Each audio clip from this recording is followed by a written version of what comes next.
Bien, amigos de BPI 9:52 de la mañana, retomamos este contacto desde Caracas, Venezuela, pues porque estamos pulsando un poco la opinión de los expertos sobre las diferentes reuniones que se han suscitado en el exterior sobre Venezuela, específicamente sobre esta crisis migratoria. El día de ayer veíamos al Consejo Permanente de la Organización de Estados Americanos debatir esta crisis migratoria y cómo está afectando al resto de los países de la región. Para eso vamos a conversar el día de hoy con el embajador Milos Alcalay.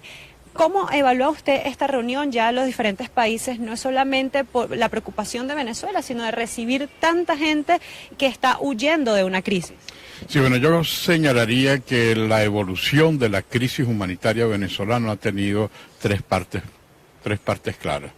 La primera de ellas es la voluntad de los países del mundo de ayudar a la crisis humanitaria en Venezuela, la crisis alimentaria, la crisis médica, ofreciéndole al país una ayuda solidaria, una ayuda humanitaria para salir de la crisis, un elemento de solidaridad que ha existido con otros países del mundo, con países en conflicto, con países en grave situación. Y en efecto, Venezuela, que era el país más rico de América Latina, se convirtió en el país más pobre.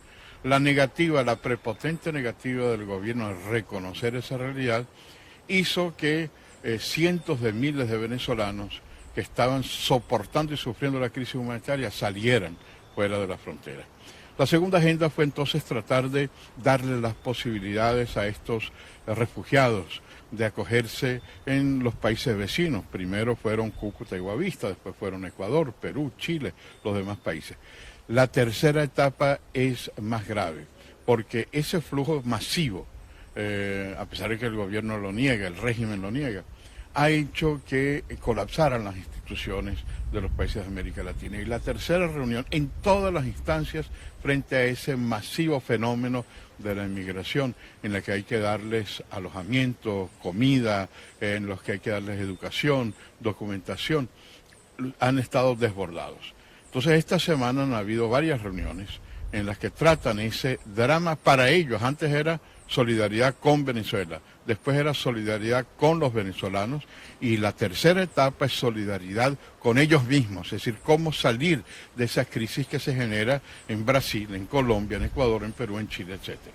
Entonces hubo una reunión primero en los países fronterizos y acordaron que tenían que trabajar juntos para solucionar esa grave crisis. Segundo, no fue suficiente porque el gobierno lo negaba. Los países de la Comunidad Andina de Naciones reunidos en Quito. Tercero, la reunión del Grupo de Lima.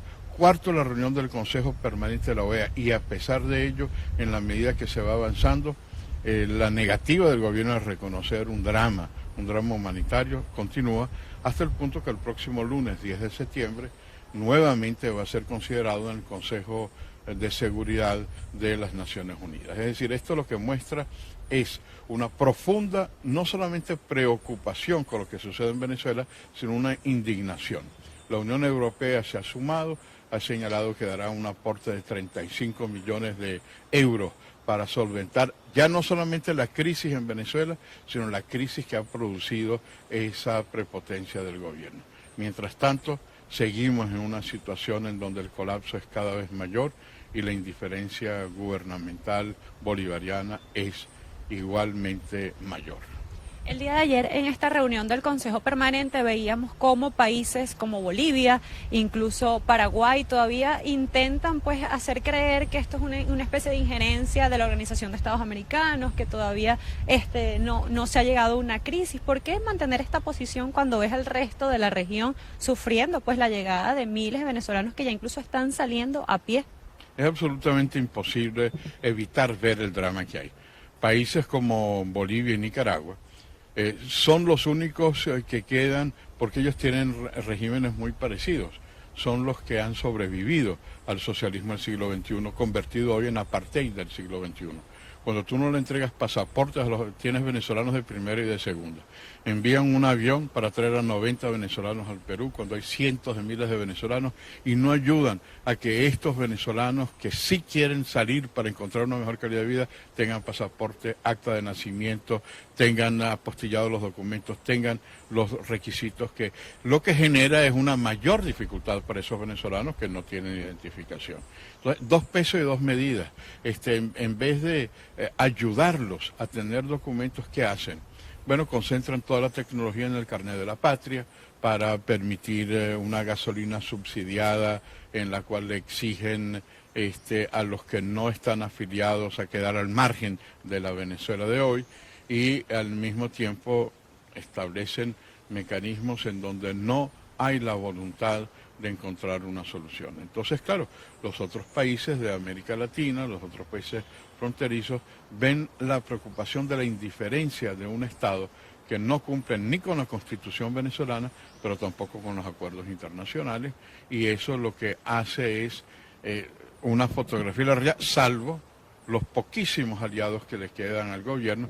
Ya se fue Lula, ya se fue Lugo, ya se fueron los Kirchner, ya no está Rafael Correa en el Ecuador, sino que a pesar de ser del mismo partido, el presidente del Ecuador está muy claro y es el que ha auspiciado uno de los encuentros. Y ya países como El Salvador, donde está el Frente Facundo Martí de Liberación Nacional, es más cauteloso, es decir, cada vez la torpeza de un gobierno que no quiere cumplir con el mandato humanitario va quedando aislado, pero todavía tiene sus incondicionales que están con el mismo esquema ideológico de dominación y de apartheid. Y parte de esos países que todavía siguen ahí aliados, una de las excusas que ellos daban es que cómo es posible que la OEA tenga esta consideración con los migrantes venezolanos cuando por el continente continúan las olas de migración. Era una de las propuestas que ellos decían, que indicaban que no solamente era el tema venezolano y que detrás de esto entonces venía una posible intervención de los Estados Unidos. Sí, bueno, nunca ha habido en América Latina una explosión humanitaria masiva como la que ha dado Venezuela. Es verdad que han habido movimientos mexicanos en Estados Unidos, han habido movimientos centroamericanos, pero nunca en la proporción de Venezuela, porque es ya la cuarta ola de venezolanos que salen. Antes salían inversionistas que les robaron sus terrenos, posteriormente profesionales que han sido despedidos, como los técnicos petroleros de PDVSA, hoy contratados en los países petroleros del mundo, después fueron los médicos, fueron los profesores, después llegó una ola de enfermeras, plomeros, electricistas, pero hoy lo que está saliendo de Venezuela son la gente pobre, la gente que Chávez señaló que iba a ser un gobierno de los pobres, pero lamentablemente terminó como un pobre gobierno.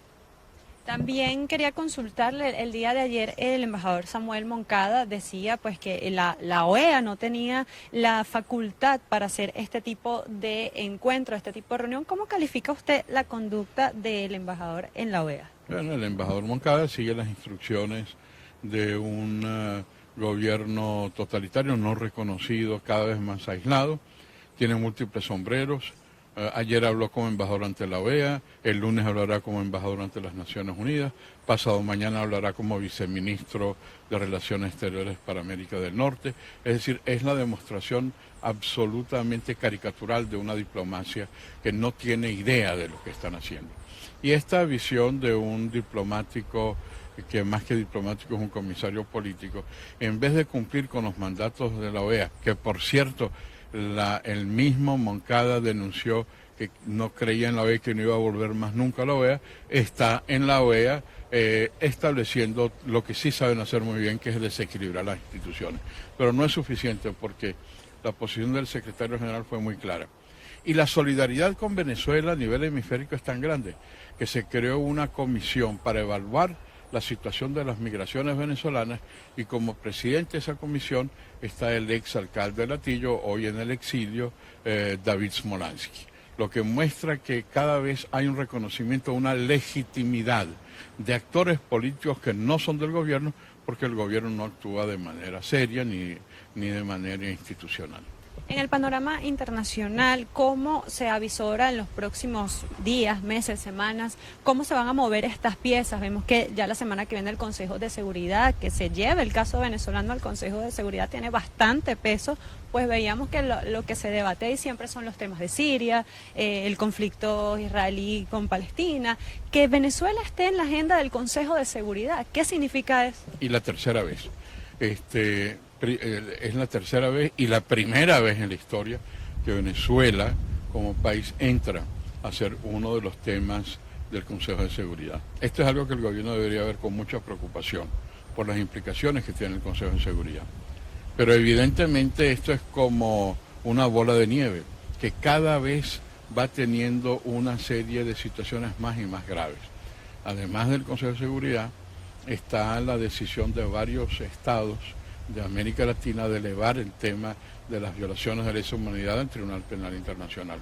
Además de esta situación, hay una posición de la Unión Europea cada vez más determinante en cuanto al aislamiento de un régimen que no cumple con las normas de una relación civilizada de naciones. Además de eso, hay una situación en donde las organizaciones no gubernamentales denuncian no solamente la condición del colapso humanitario, sino también las detenciones arbitrarias, las torturas que hay en Venezuela. El alto comisionado de Naciones Unidas que acaba de dejar su cargo y que asume la expresidenta de Chile, antes de irse hizo un diagnóstico realmente brutal de las violaciones de derechos humanos y la necesidad de que la comunidad internacional reaccione frente a ese hecho. De manera que esto es como un expediente que va creciendo cada vez más y más y es imposible tapar el sol con una mano, como es imposible tratar de desconocer un hecho como este que se ha tratado esta semana de la masiva emigración, escape de los venezolanos de su patria, buscando en otros países lo que tendría que ofrecerles un gobierno venezolano y que lo ofreció con dificultades en el pasado, pero gobiernos que se preocuparon por los venezolanos y no por los cubanos, y no por los nicaragüenses, y no por los bolivianos. Hay que ser solidarios, pero hay que ser fundamentalmente solidarios con todos los venezolanos y no solamente con los venezolanos con carnet de la patria. Pudiésemos ver en el Consejo de Seguridad que inmiscuirse ahora sí más de lleno Rusia con su poder de veto en esta instancia. Bueno, la posición de Rusia es cada vez más cautelosa porque Rusia lo ve desde una perspectiva planetaria. Y desde la perspectiva planetaria hay equilibrios y desequilibrios que se dan con otros países miembros del Consejo de Seguridad. Lo cierto es que Venezuela cree que es un aliado estratégico de Rusia y de China y lo que es un instrumento de Rusia y de China. Rusia, el día que se ponga de acuerdo con Estados Unidos, el tema de Maduro va a pasar a un tercero, cuarto o quinto plano. Y lo mismo con China. Cuando China vea que hay un nuevo gobierno dispuesto a cumplir con los acuerdos lícitamente adquiridos, también lo va a hacer. Prueba de ello es esas relaciones que tuvo extraordinarias con Lula, con Kirchner, con Ollanta. Cuando llegaron los nuevos gobernantes fueron los primeros invitados. Allí fue el presidente Temer, su primer viaje internacional fue a la China. El primer viaje del presidente Macri de Argentina fue a la China. El primer viaje de PPK, de Kuczynski, fue a la China. Y probablemente el primer viaje del próximo presidente democrático de Venezuela sea a China. De manera que China tiene una relación comercial en la cual, evidentemente, con todo, como es lógico, el único país que no vela por los intereses de los venezolanos es el actual gobierno. Vela por los intereses de los demás. China vela por los intereses de China, Rusia vela por los intereses de Rusia, y en estos momentos, circunstancialmente, están, si no apoyando a Venezuela, por lo menos estableciendo su equilibrio planetario en la que Venezuela forma parte. Y para finalizar, ¿cuál sería el panorama en los próximos meses? ¿Qué esperar los venezolanos, esos que salen, que están esperando? Bueno, vimos un acuerdo de los países que con solidaridad, que van a aceptar los pasaportes. ¿Qué esperar según su visión diplomática? Yo creo que una de las declaraciones más lúcidas que hubo ayer en la reunión de la OEA fue del embajador brasileño, que dijo, allí no hay solución para el drama venezolano fuera de Venezuela, sino dentro, reorganizando las bases de una democracia venezolana para los venezolanos. Y es cierto, porque tú no puedes solucionar el problema de los venezolanos con la comunidad venezolana en Ecuador, comunidad venezolana en Chile, comunidad venezolana en Australia, comunidad venezolana en Estados Unidos, comunidad venezolana en España. Claro, bienvenido y gracias, hermanos de América Latina y del mundo, por la solidaridad. Pero nuestros problemas los tenemos que resolver en Venezuela. Y mientras exista un cáncer, una acción en la que hay un atropello a la dignidad de aquellos que no son incondicionales, allí continuará. Esta vez es el éxodo humano, después será el éxodo de las empresas, después será el éxodo de las instituciones, y eso no es lo que queremos para una Venezuela próspera, digna y democrática, sino el retorno de los venezolanos en Venezuela. Si quieren permanecer, pueden hacerlo. Yo creo que Venezuela ha sido un país de inmigración, y tantos que en el pasado vinieron y cuyos hijos y nietos se han ido precisamente por el drama que vivimos, pero Venezuela va a volver a ser una tierra de gracia, una tierra de oportunidades y una tierra que respete fundamentalmente a todos los venezolanos sin distinción. Muchísimas gracias. Conversábamos pues con Milos Alcalay, diplomático venezolano, pues su carrera como embajador en diferentes países, y hacía un análisis de la situación a nivel internacional de Venezuela. El día de ayer veíamos al Consejo Permanente de la Organización de Estados Americanos debatir esta ola migratoria que está afectando a los países de la región y cómo buscar mecanismos para ayudar no solamente a los venezolanos, sino a solidarizarse con estos países y encontrar mecanismos que permitan pues colaborar en el restablecimiento de la democracia en Venezuela. Él apuntaba que todas estas reuniones que se están dando y que van a seguir realizándose en diferentes organismos solo están sumando un expediente demostrando el régimen venezolano que viola sistemáticamente los derechos de los venezolanos. Desde Caracas, Venezuela, Ana Rodríguez Brazón para BPI TV. Esta transmisión es una presentación de Salvador Peluquería. Visítanos en Maracaibo, Ciudad Ojeda, Acarigua, Santa Bárbara del Zulia, Paraguaná, Panamá, República Dominicana, Miami, Curazao y próximamente en Italia.